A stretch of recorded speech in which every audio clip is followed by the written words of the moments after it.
Okay, and today, or tonight rather, we're going to look at Surah 91, which is entitled Ashams, also called the Sun.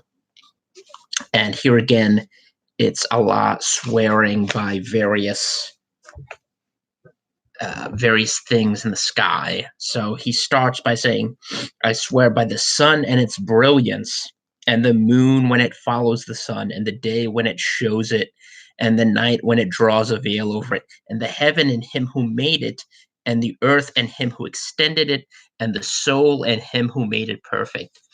And this is kind of an irreverent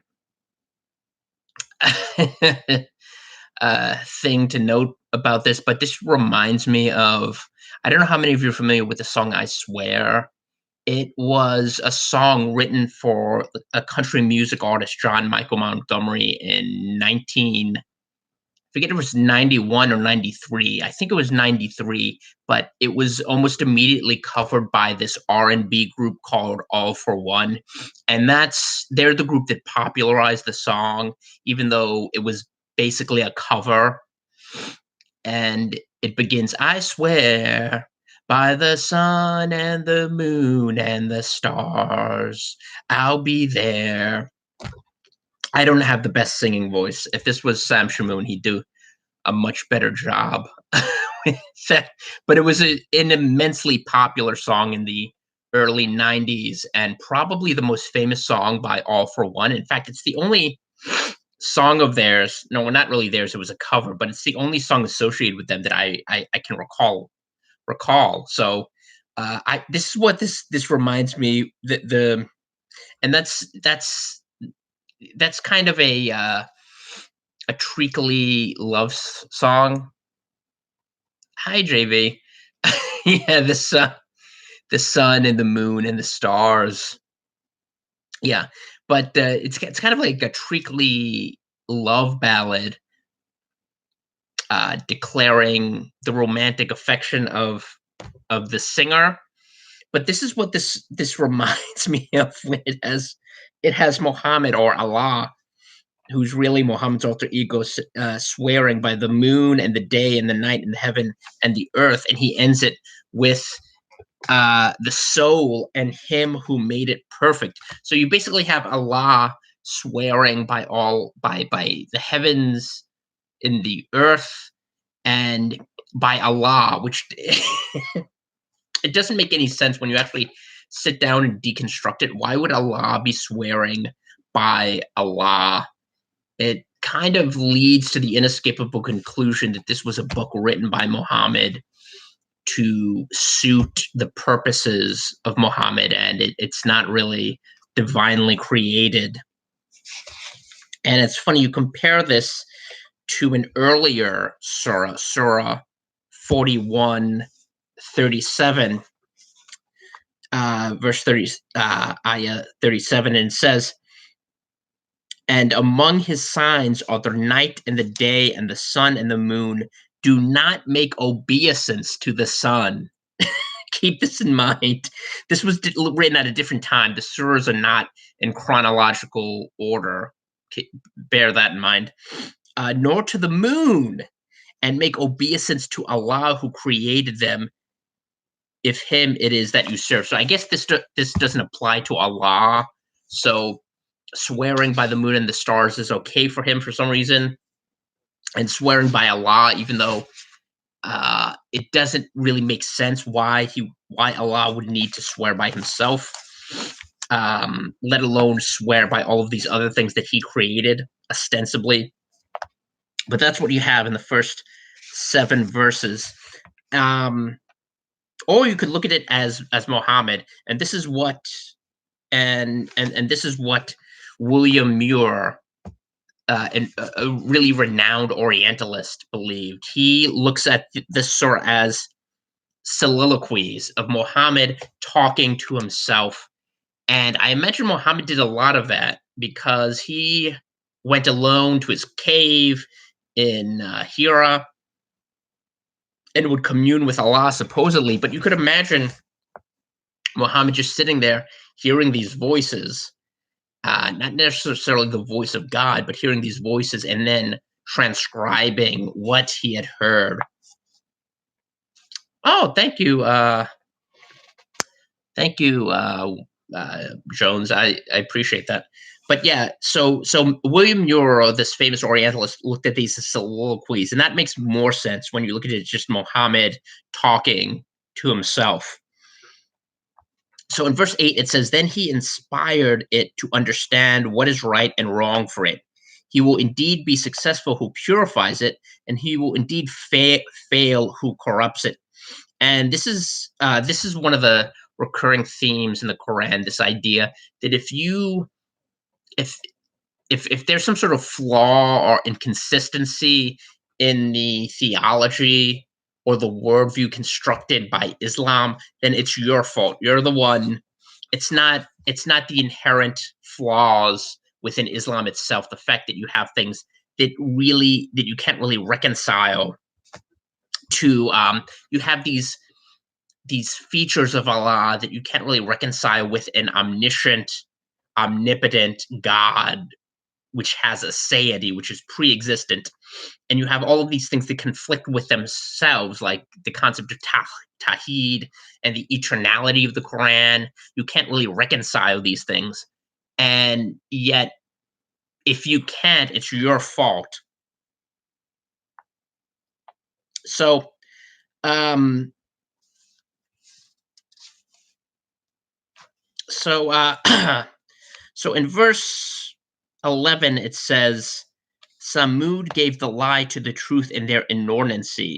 When the most unfortunate of them broke forth with mischief, so Allah's apostle said to them, "Leave alone Allah's she-camel and give her to drink." But they called him a liar and slaughtered her. Therefore their Lord crushed them for their sin and leveled them with the ground, and he fears not its consequence. Now this is interesting because you have to go. This is one of those parts of the Quran where you have to rely on that deep.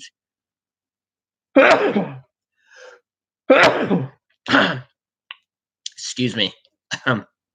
Excuse me for that. You have to rely on that deep in order to explain what he's referring to, because just reading the surah alone, you have no idea what he's talking about. So the Thamud, we've already gone over that.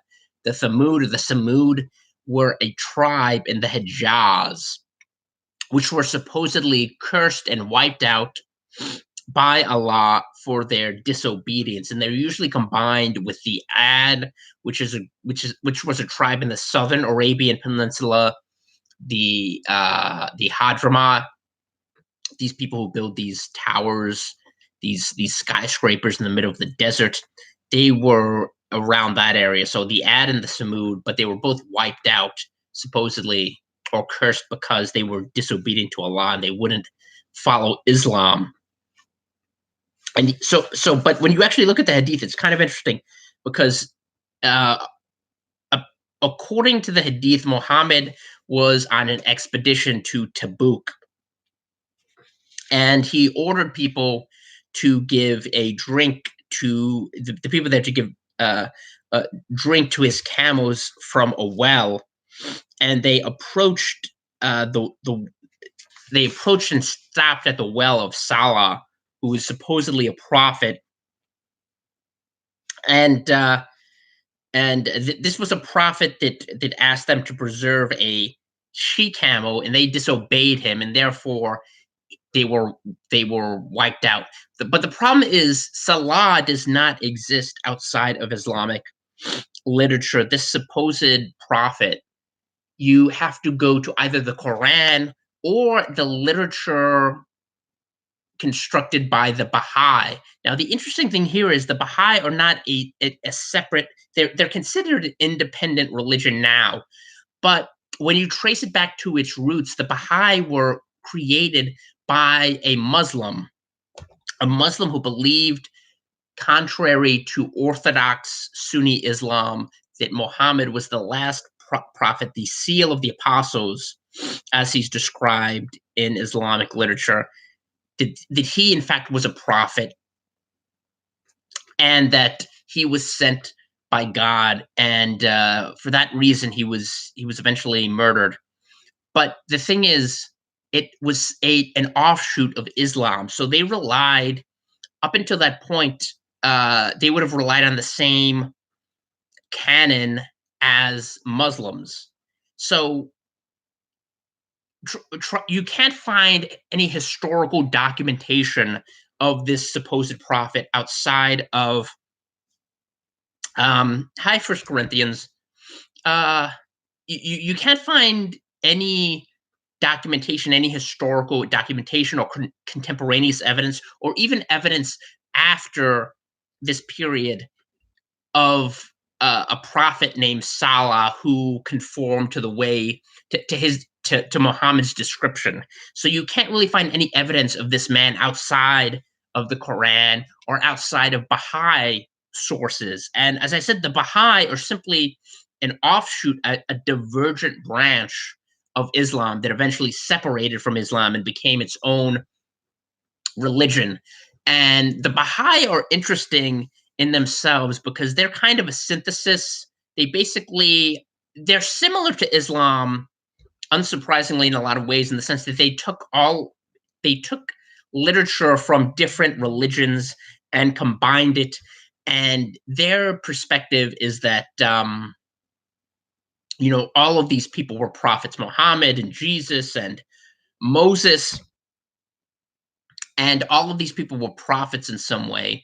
And their religion is kind of a synthesis of all of these different groups. It's really popular among a certain a certain subset of the population, particularly wealthy. You see a lot of Hollywood stars that are Baha'i, people like Rainn Wilson from The Office, or Mark Ruffalo, I think, is a Baha'i also.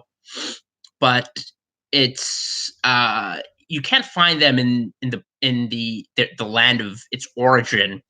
Most of them, I think, are in Israel, and I think Israel actually has one of the main Baha'i temples. It's kind of interesting. CBS did a segment on the Baha'i. They went to a temple in Illinois, and they interviewed a woman there, and it was kind of funny and sad because she explained how she came to be a Baha'i, and she said, when I started studying this religion, I realized that everything they taught were things that uh, I already agreed with. That was basically her reasoning for joining the religion, and it's really kind of uh, it's kind of odd to think that God's thoughts would be the same as yours.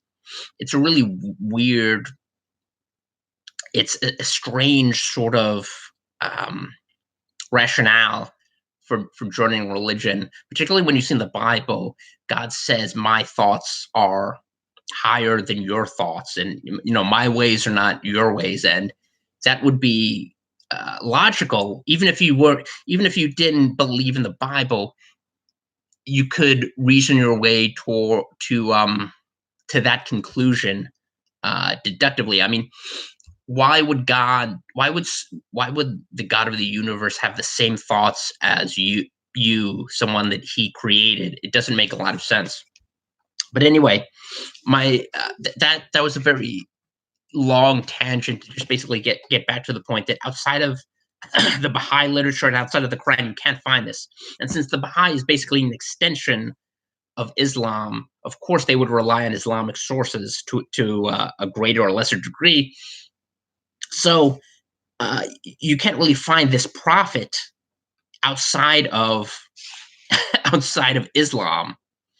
So most people would conclude that that means he doesn't, or he didn't exist, just like a lot of the things that are referred to in the Quran didn't exist or are conjecture or are part of some folklore that Muhammad simply adopted. Anyway, that is um, that's wrapping up Surah 91. The expedition to Tabuk, by the way, was the first. This was used as this was used symbolically to prove that Muhammad was going to challenge the Roman Empire. This was him going on a reconnaissance mission to check out the Byzantine Empire, which was the main uh, foe, in Muhammad's mind at least, of Islam at the time. The Byzantine Empire and the Sasanian or Persian Empire, which was on its death in its death throes, and Islam benefited from the weakness of both of these empires. It came about at precisely the right time. It wasn't as if Islam was superior in terms of strategy. They simply took advantage of the weakness of the two neighboring empires and their preoccupation with each other. But anyway, that is Surah 91, and Surah 92, unsurprisingly, following the sun, is the night, and that'll be cover that in my next video. And we're down to like about 10 or 10 and a half pages, so we should be through with the Quran, hopefully, if not by the end of this month in early March. But be sure to share with your friends, with your if you have any Islamic friends, be sure to send them a link to this, and tell them that we're wrapping up our exegesis of the Quran, and we're going to have a wrap up of the project after we're through. Anyway, thanks everyone for joining, and I'll see you next time.